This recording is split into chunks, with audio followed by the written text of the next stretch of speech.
Euzu billahi mineşşeytanirracim. Bismillahirrahmanirrahim. Elhamdülillahi rabbil alamin. Essalatu vesselamu ala seyyidina Muhammedin ve ala alihi ve sahbihi ecmaîn. Rabbi şrah li sadri ve yessir li emri ve hlul ukdeten min lisani yefkahu kavli. Evet, bu miladi yılbaşı malum Hazreti İsa'nın doğumu ile ilgili bir durumdur. Yani bir vakit, bir zamanlamadır. Milad demek yani doğum demektir. Hazreti İsa'nın doğumu için söylenmiş bir vakittir ve bu yılbaşı ve bu yılbaşı ile ilgili bazı kutlamalar olmuş. Bunun aslı esası Hristiyanlar tarafından, Hristiyan kiliseleri tarafından başlatılmış. Günümüze kadar devam ediyor.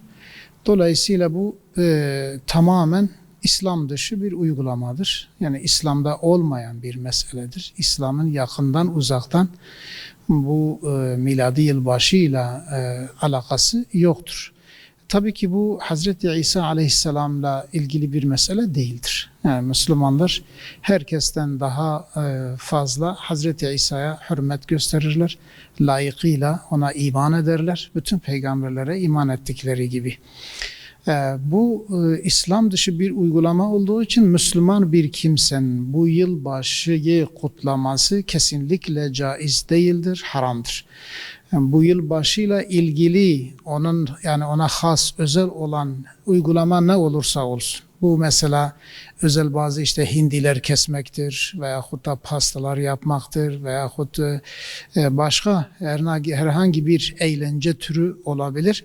Bütün bunlar yani bu geceye has, bu güne has ne tür bir uygulama varsa gerek sözlü gerek yani ameli olarak uygulama olarak, muamele olarak tamamı haramdır, caiz değildir ve Müslümana yakışmaz.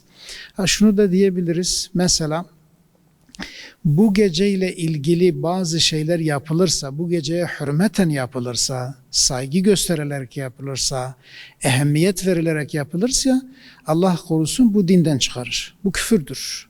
Niye? Çünkü İslam'la alakası olmayan bir olayı büyütmek, tazim etmek, yani İslam'da kesinlikle caiz değildir ve bu küfre götürür.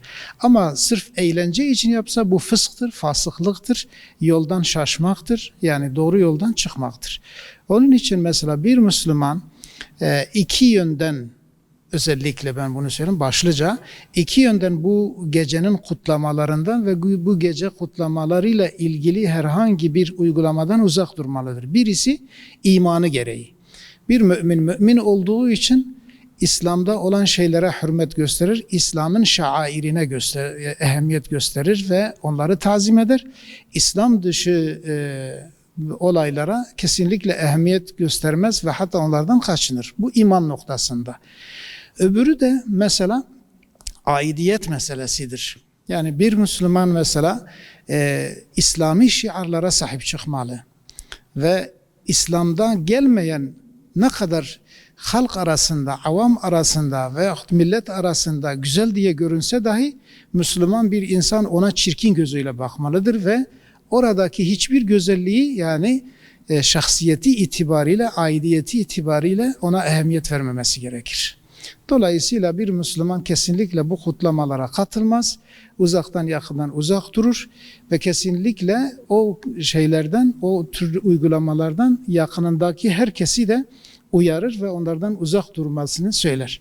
Yani bir zaten eğer bugün Müslüman alemi arasında bu geceye ehemmiyet veriliyorsa, gerek eğlence açısından gerek önemseme açısından olsun, bu kanaatimce Müslümanların bir zafiyetidir. Bu bir zafiyettir. Yani mesela bir Müslüman eğer çocuğunu iyi bir şekilde eğitirse bu noktalarda, eğer mesela etrafındaki insanları, ulaşabildiği insanları iyi bir şekilde eğitebiliyorsa, kesinlikle bu Müslümanların evlatları bu gibi yozlaşmış şeylere ve dinden çıkmış insanların yoluna sapmaz. Mesela dikkat ederseniz ulema kesiminden hemen hemen kimse yok.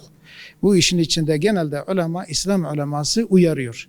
Demek ki ilim sahibi olununca bu tür şeylere tevessül edilmez.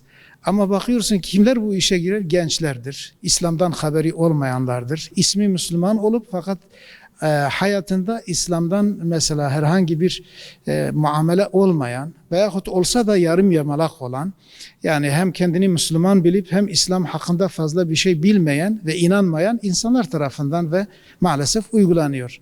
Demek ki burada bir Müslümanların zafiyet noktası vardır. Yani Müslümanlar iyice birbirlerini uyaramamış.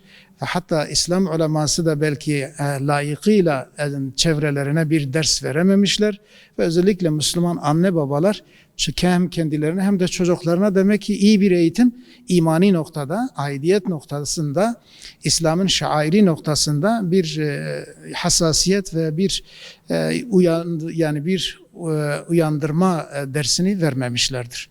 Rabbim Celle Celaluhu bu konularda hepimizi uyandırsın ve bu tür İslami olmayan hal hareketlerden bizi uzak tutsun ve onun tatlılığı değil, bunun kötülüğünü bizim kalbimize yerleştirsin. Nasıl ki ayet-i kerimede Allah Celle Celaluhu buyuruyor, Ya Rabbi sen bizim kalbimize imanı nakşet ve o imanı güçlü kıl ve onu tatlı kıl bizim kalbimizde.